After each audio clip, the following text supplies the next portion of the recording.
Hello students. नए साल का पहला वीडियो। सोचा किस टॉपिक पे बात करूँ। फिर सोचा कि नए भारत में थोड़ा खुल के बात की जाए, थोड़ा खुल के कम्युनिकेशन किया जाए। तो आज का मेरा टॉपिक है सेक्स। यस, एक्चुअली मैं भी बहुत शाई फील करती थी कि सेक्स एजुकेशन देना है। 8th स्टैंडर्ड से ही साइंस में ये सब आ रहा है, 8th 9th 10th में। अब मुझे स्टूडेंट को एक्सप्लेन करना है। मुझे थोड़ी शर्म भी आती थी कि मैं कैसे बात करूँ, कैसे एक्सप्लेन करूँ ये सब टॉपिक पे। लेकिन अब ऐसे रियलाइज़ हो रहा है कि मुझे एज ए टीचर ये सब एक्सप्लेन करना ही पड़ेगा कभी ना कभी। तो आज नए भारत में खुल के कम्युनिकेशन स्टार्ट किया जाए। तो आज का मेरा टॉपिक है सेक्स। तो मेरा टॉपिक है कि सबसे पहले ये जो IVF सरोगेसी सब स्टार्ट किया है, बट नेचुरल प्रोसेस से ही बच्चा पैदा कर सकते हैं। पहले इंडिया में कहाँ पे IVF सेंटर या कुछ था, नेचुरली ही बच्चे पैदा होते थे। लेकिन आजकल जगह जगह पे IVF सेंटर खोल के रखा। तो सबसे पहले हम सेक्स एजुकेशन में जो नेचुरल प्रोसेस है बेबी मतलब कि बच्चा पैदा करने का, वो मैं आपको एक्सप्लेन करती हूँ। अभी सबसे पहले दो कंडीशन है, या तो आपको बेबी चाहिए या तो आपको बेबी नहीं चाहिए। तो अगर चाहिए तो क्या और अगर नहीं चाहिए तो क्या, ये सारा प्रोसेस है ना किसी लेडी के पीरियड पे डिपेंड करता है। अभी कोई भी लेडी होगा कि मदर हो या सिस्टर हो, गर्लफ्रेंड हो या वाइफ हो, जो भी हो आपके घर में लेडी, हर एक लेडी को पीरियड आते हैं। अभी पीरियड की बातों से ऐसे फ्रस्ट्रेट होके या उस चीज़ को इग्नोर करके कि नहीं मतलब सेक्स हमको करना है लेकिन सेक्स एजुकेशन के बारे में हमको नॉलेज नहीं लेना है, तो ये गलत बात है। वो परदेश मूवी में राजीव गंगा को बोलता है ना कि सेक्स के बारे में डिस्कस करना हो तो आप लोग को बुरा लगता है, लेकिन पूरी दुनिया में सबसे नंबर 1 पॉपुलेशन पे है इंडिया। बट सेक्स के बारे में पता नहीं है किसी को, लेकिन करना आता है, लेकिन एजुकेशन मतलब उसके बारे में नॉलेज नहीं। तो सबसे पहले किसी लेडी का पीरियड साइकिल को समझना बहुत ज़रूरी। अभी समझो मेरी ही पीरियड, समझो एक डेट है, फर्स्ट डेट को मेरे को पीरियड आता है सपोज मानते, तो फर्स्ट डेट से लेकर 5 दिन तक ब्लीडिंग होती है। पीरियड मतलब यूट्रस में से नॉन स्टॉप 24 आवर्स 5 दिन के लिए किसी लेडी को मतलब कि हर एक लेडी को पीरियड्स आते हैं, मतलब कि ब्लीडिंग होती है, ब्लड निकलता है नॉन स्टॉप 24 आवर्स।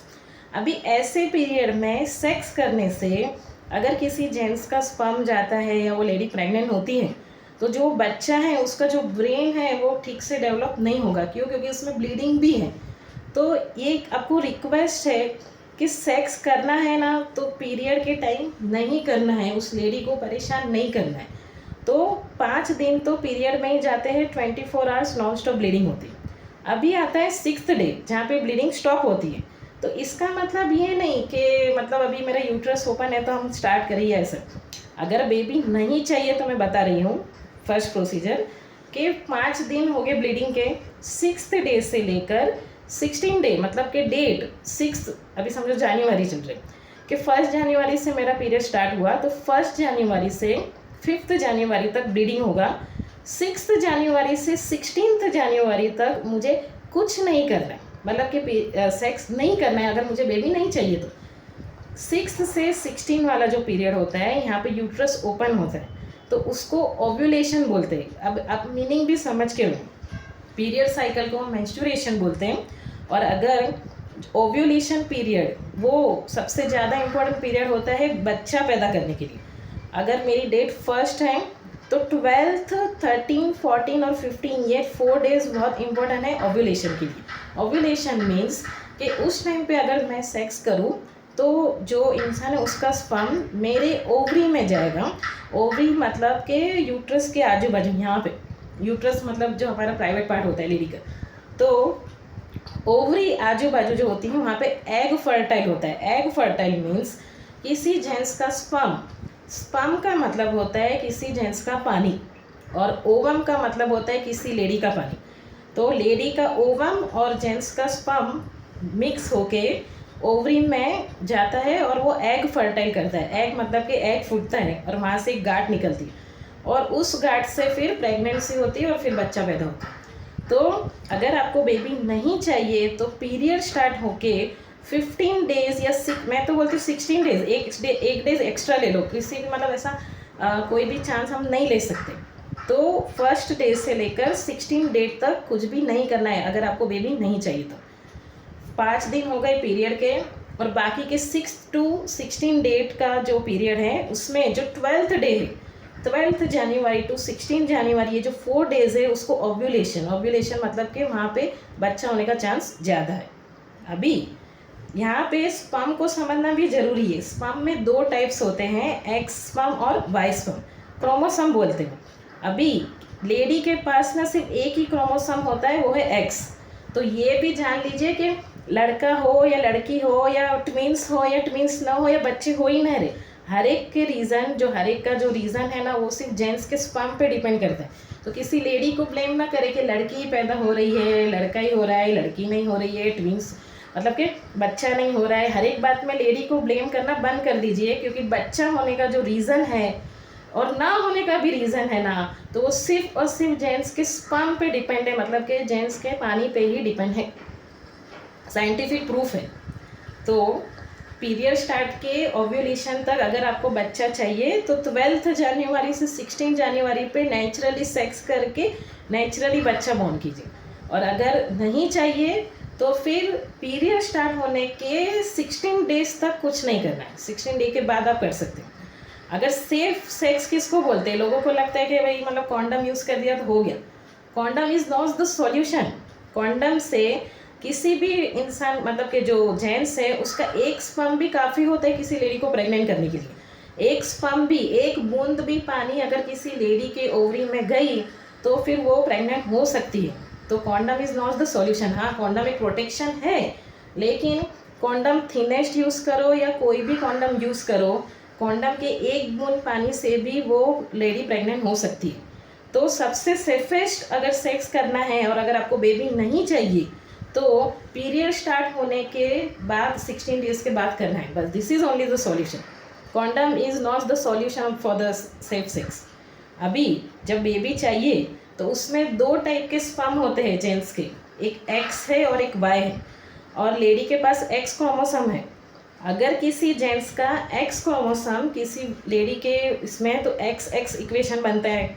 तो एक्स एक्स मतलब कि वो बेबी मतलब कि गर्ल बेबी होती है, लड़की होती है कब? जब किसी जेंट्स का एक्स क्रोमोसोम जाता है एग फर्टाइल करने के लिए।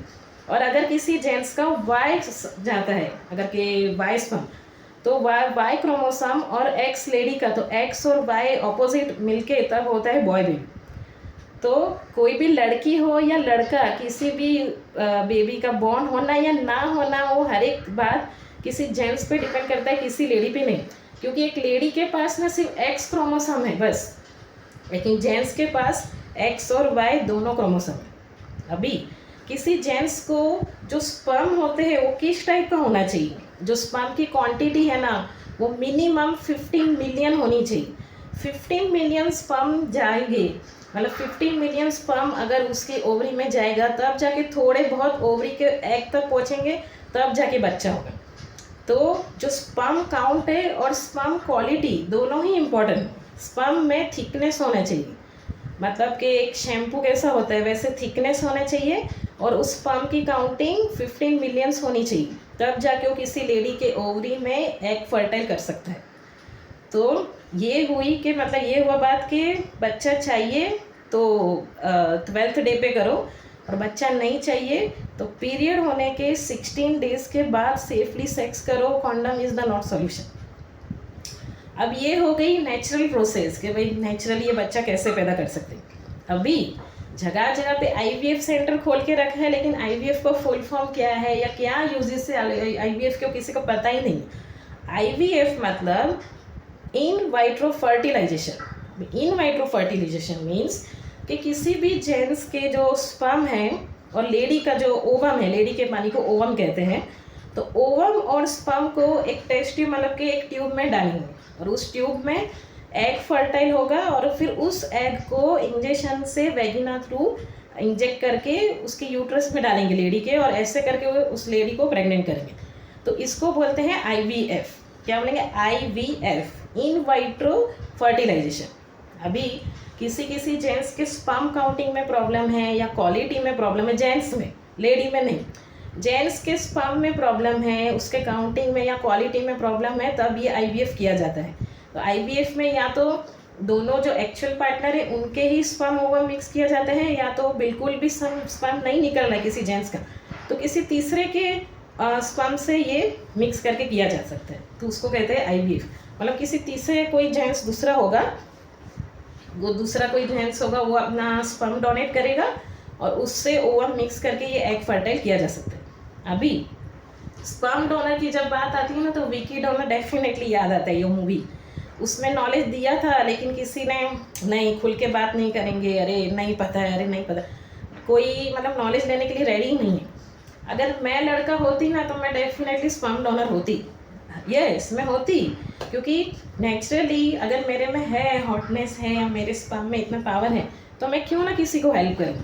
एक स्पर्म डोनेट करने के लिए मुंबई में 10,000 देते हैं, मतलब 10 बार अगर हम अपना पानी दे तो हम 1 लाख अर्न कर सकते हैं। तो इजी मनी अगर मिलता है ना, तो कर लेना चाहिए, उसमें कोई बुरा ही नहीं है। किसी जो फैमिली है उसको अब बच्चा मिल रहा है और अपने को पैसा मिल रहा है, उसमें क्या बुराई है, कोई क्राइम नहीं है। स्पर्म डोनेट करना इट्स नॉट अ क्राइम, उसमें शर्माना घबराना कोई उसमें है ही नहीं ना। अच्छी बात है, हम किसी को हेल्प कर रहे हैं और बच्चा पैदा हो रहा है हमारे स्पर्म से, हमारे में इतना पावर है, तो प्राउड फील होना चाहिए उल्टा। तो अगर आप लोग में मतलब जो भी जेंट्स लोग ये वीडियो देख रहे हो, अगर आपके स्पर्म में उतना पावर है, तो एक बार प्लीज़ आईवीएफ सेंटर जाइए। आप लोग जैसे लोग की ज़रूरत है वहाँ पे, कि किसी फैमिली को हम हेल्प कर सकते हैं अपने स्पर्म डोनेट से, और बदले में हम लोग को एक स्पर्म डोनेट का 10 to 12,000 मिलता है, ठीक है।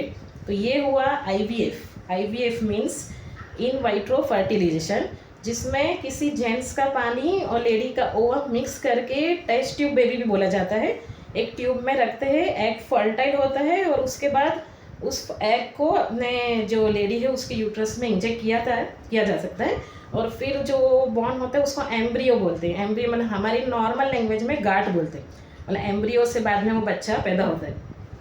अभी थर्ड प्रोसेस होता है सरोगेसी। जब सरोगेसी की बात आती है तो ऐसा नहीं माचो मैन याद आता है कि वो 50 ईयर्स के एज में, 50 साल के एज में वाई क्रोमोसोम से अब्राम को बॉर्न किया है, मतलब 50 ईयर्स के एज में, बाप रे। तो सरोगेसी का मतलब होता है कि जो दो पार्टनर हैं और लेडी को प्रेग्नेंट नहीं होना, या तो लेडी के यूट्रस में प्रॉब्लम है, बच्चा अबॉर्ट हो जाता है, या अबॉर्शन करना पड़ता है, या बच्चा पेट में ही मर जाता है, मतलब कि लेडी में प्रॉब्लम है अगर किसी फिजिकली, या वो लेडी प्रेग्नेंट नहीं होना चाहती, जैसे गौरी खान वो प्रेग्नेंट नहीं होना चाहती थी ये एज में, और शायद उनको यूट्रस में प्रॉब्लम भी होगा या जो भी होगा, तो फिर डिसाइड हुआ कि किसी थर्ड लेडी है वो अब्राम को बॉर्न करेगी। मतलब कि शाहरुख खान के वाई क्रोमोसोम को सरोगेसी से किसी दूसरे लेडी के ओवम को मिक्स करके उस लेडी के पेट में, मतलब के वैगिना से इंजेक्ट किया, एम्ब्रियो बनाया, और ऐसे करके ये अब्राम बॉर्न हुआ है सरोगेसी से। इसे कहते हैं सरोगेसी, मतलब कि किसी लेडी, थर्ड लेडी आएगी और वो बच्चा बॉर्न करके देगी। तो टोटल बच्चा पैदा करने के लिए 3 प्रोसेस है। एक तो नेचुरल जो पीरियड साइकिल मैंने आपको समझाया, सेकेंड है आईवीएफ, जब किसी मेल में प्रॉब्लम है तो उसको स्पर्म निकाल के ये सब करना है, टेस्ट ट्यूब बेबी बोलते हैं। और जो थर्ड प्रोसेस है वो है सरोगेसी। सरोगेसी मतलब किसी लेडी में प्रॉब्लम है और उसके थर्ड लेडी जो आती है और उसके यूट्रस से जो एम्ब्रियो बॉर्न होता है वैसे। तो सबसे पहले जो ये वर्ड्स हैं ना वो भी समझना ज़रूरी है। पीरियड साइकिल, मेंस्ट्रुएशन, जहाँ पे बेबी होने का चांस है, मतलब कि पीरियड के 12th डे पे, उसको बोलते हैं ओव्यूलेशन पीरियड। अभी जो हमारा प्राइवेट पार्ट होता है लेडी का, जहाँ पे ब्लीडिंग होती है, उसे यूट्रस कहा जाता है। दिस यूट्रस के बाजू में जो होता है, जहाँ पे एग फर्टाइल होने का चांस है, उसके ओवरी कहा जाता है। अभी जेंट्स के जो पानी को स्पर्म कहा जाता है और लेडी के पानी को ओवम कहा जाता है। आईवीएफ का फुल फॉर्म है इन वाइट्रो फर्टिलाइजेशन एंड सरोगेसी, मतलब कि थर्ड लेडी आके जो हेल्प करेगी और अपने पेट में बच्चा रखेगी, उसे कहते हैं। तो सेक्स करने में इंटरेस्ट है लेकिन सेक्स एजुकेशन में इंटरेस्ट नहीं है, दिस इज़ नॉट फेयर। आपको उतना पता होना चाहिए कि अगर मुझे बच्चा चाहिए तो क्या, नहीं चाहिए तो क्या, और बच्चा नहीं हो रहा है तो क्या सॉल्यूशन है। और अगर आईवीएफ सेंटर जाते हो तो ट्राई करो कि अपने खुद के स्पर्म से ही बच्चा पैदा हो, क्यों किसी और के स्पर्म से किया जा सके। हेल्दी स्पर्म के लिए हेल्दी खाना, हेल्दी वो सब ज़रूरी है, और सबसे मेन ज़रूरी है हॉनेस्टी। अगर आप स्पर्म नहीं निकल रहा है या क्वालिटी नहीं है, क्वांटिटी नहीं है, उसका उसका रीज़न है कि आजकल लोग 3-3 4-4 रिलेशन में हैं, 3-3 4-4 लोग के साथ सेक्स करते हैं या जो भी है। तो जितना हॉनेस्ट रहोगे उतना आपका जो स्पर्म क्वांटिटी एंड क्वालिटी दोनों स्टेबल रहेगा। एंड हेल्थ वाइज भी जो डाइट है वो, या तो मतलब ओवर दारू पी रहे हो या सिगरेट पी रहे हो या बहुत ज़्यादा कोई व्यसन है, या तो उसमें भी वो स्पर्म का इफ़ेक्ट हो सकता है। तो स्पर्म को अच्छे से क्वांटिटी एंड क्वालिटी वाइज रखना है तो डाइट पे ध्यान दीजिए और रिलेशनशिप में हॉनेस्ट रहिए, जो शायद ही कोई जेंट्स हॉनेस्ट होगा। और नेचुरल प्रोसेस में पीरियड को ध्यान रखिए। अगर आपकी वाइफ है, गर्ल, जिसके भी साथ आप सेक्स करते हो, जो भी रिलेशन में हो, मैरिड हो, अनमैरिड हो, गर्लफ्रेंड है, वाइफ है, उसके पीरियड पे ध्यान दीजिए। उसको पूछिए कि तेरी पीरियड डेट क्या है, उसके बाद ही आप डिसाइड कीजिए कि मतलब बच्चा चाहिए तो 12th डे और नहीं चाहिए तो 16 डेज़ के बाद।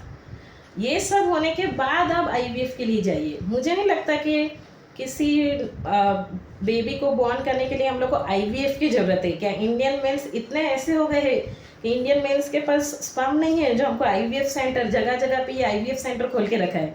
और आईवीएफ सेंटर में आपका खुद का स्पर्म है या किसी और का स्पर्म जा रहा है वो भी पता नहीं चल रहा है। It's humble request to you, please try to understand this period cycle and naturally बच्चा बॉर्न कीजिए। Thank you.